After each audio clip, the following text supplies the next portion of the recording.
If you've ever wondered how much you should be spending on podcast production, you're not alone.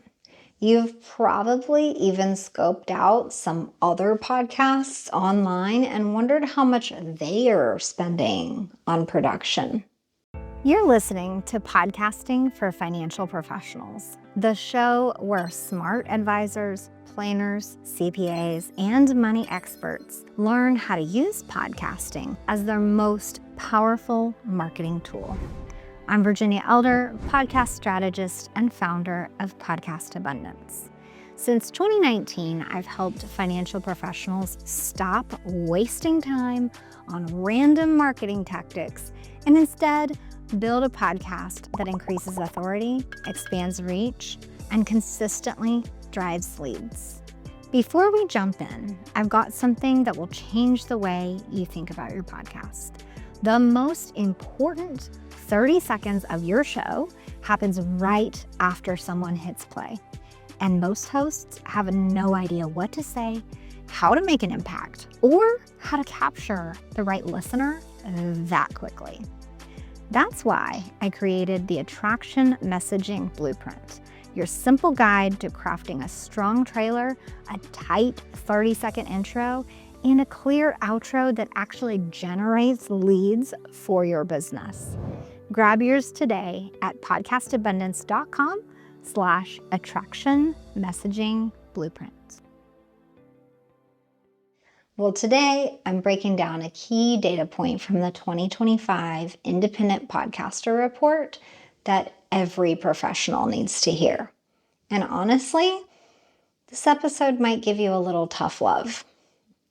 The report shows this: 52% of podcasters who invest more than $100 per month into their podcast are less likely to stay stuck under 50 downloads than people spending nothing. In plain language, putting money into your podcast production correlates with better audience outcomes. For financial professionals, this sounds familiar. You already understand the relationship between investment and return.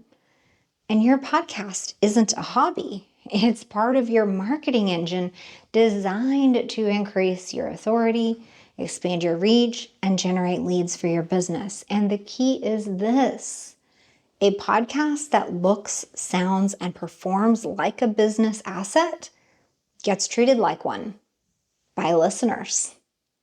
Let's talk some real numbers, because the online space absolutely loves to act like everything should just cost like $20 and a wish.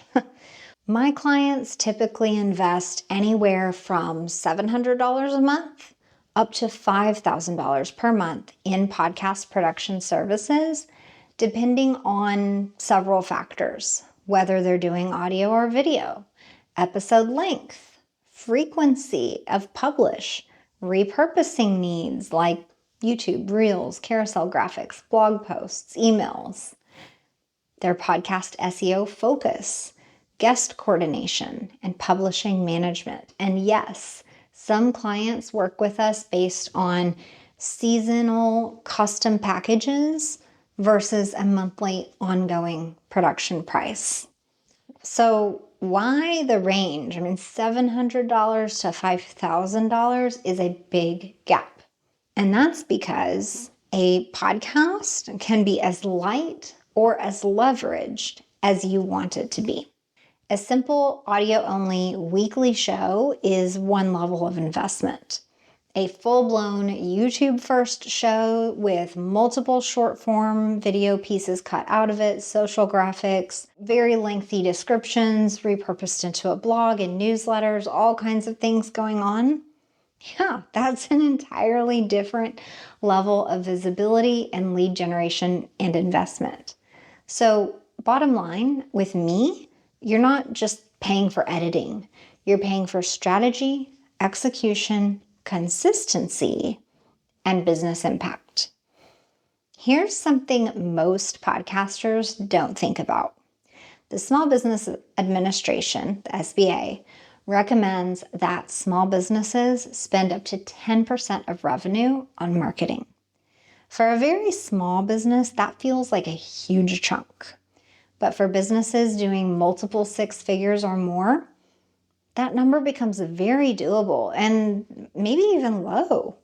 So if you're doing 300, 500, or 750,000 per year in your firm, and you want your podcast to actually work for you, your production investment needs to match your business's stage.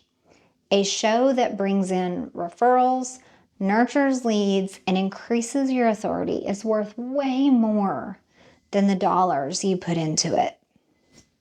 Here's the deal. DIY is perfectly fine until it isn't. You can handle your own editing. Someone on your team might be perfectly capable of making your own graphics. They could also publish your own episodes. But if any of the following are happening, it's time to get help. If you feel behind, if you're inconsistently publishing episodes, if your show sounds unedited or unpolished, or you can hear the edits, if you're reluctant to produce episodes week after week, if you're overwhelmed by the tech, if you're not repurposing to the extent that you want to be, or if your podcast isn't generating leads yet. Most financial professionals hit the wall around the same point. It's when you realize your time is better spent advising clients, closing cases, working your plan, rather than editing episodes. That's when a full-service podcast production team like mine starts to make sense. So, what does ROI look like for financial pros? Well, let's be honest with each other about what you really want. You don't want downloads. You want better client conversations, more educated prospects, warmer leads, higher conversions, more introductions and referrals, stronger relationships with existing clients, and a reputation that reaches beyond your already existing circle. Your podcast is an authority machine, and when you invest in it, your firm will feel the results. So here's a couple of ideas for you. You could do what Danette Lowe did with her show, Ready to Retire. She created a library of about 30 episodes based on the common situations she's walked clients through over the past 20 years as a CFP. Not only do clients come to her because they heard the podcast, but they come already understanding that she's been through it multiple times, and they're already trusting that she can help them navigate that same situation. This is an example of direct podcast to client positioning, with the podcast at the top of the funnel where it does the attraction work for you. Or you could do what Annie Dickerson did with the Life and Money show, where we actually found that the potential clients that checked out the podcast were doing it as part of their due diligence process before investing with Annie's business, Good Egg Investments. The show's 200 plus episodes acted like a big blinking sign of trust and longevity and proved to them that Annie and her team would still be there even if the economy took a downturn. So in this case, the podcast was a mid-funnel credibility builder where listeners could deepen their comfort and trust with Annie and get to know her. And that solidified their decision on Good Egg as their real estate investment partner of choice. So, if either of these scenarios sound like something that would help your business, then let's unpack when done for you production makes sense versus when you need to outsource. If you want your podcast to work without you running into burnout, produce weekly, high quality episodes, turn one recording into dozens of marketing assets, all while increasing your authority and generating leads and nurturing prospects, then done for you production isn't a luxury item anymore. It's a smart allocation of your marketing budget. Your time is valuable. Your expertise is valuable. Your content is valuable. And your show should reflect that. It should look and sound and feel valuable. If you want my guidance applied to your unique situation and your unique business, and you want to learn whether your podcast investment is actually paying off, I'd like to have that conversation with you. And no, it is not a sales call. It is a discovery call where we are literally discovering if working together is the right fit. I'm going to ask you questions about your business and your podcast to discover where you are in the process and what your frustrations and your needs are. And then you get to ask me questions to discern whether you like me and my offers and whether you're ready to work with me. My links are in the show notes. Thanks for committing this time to yourself today.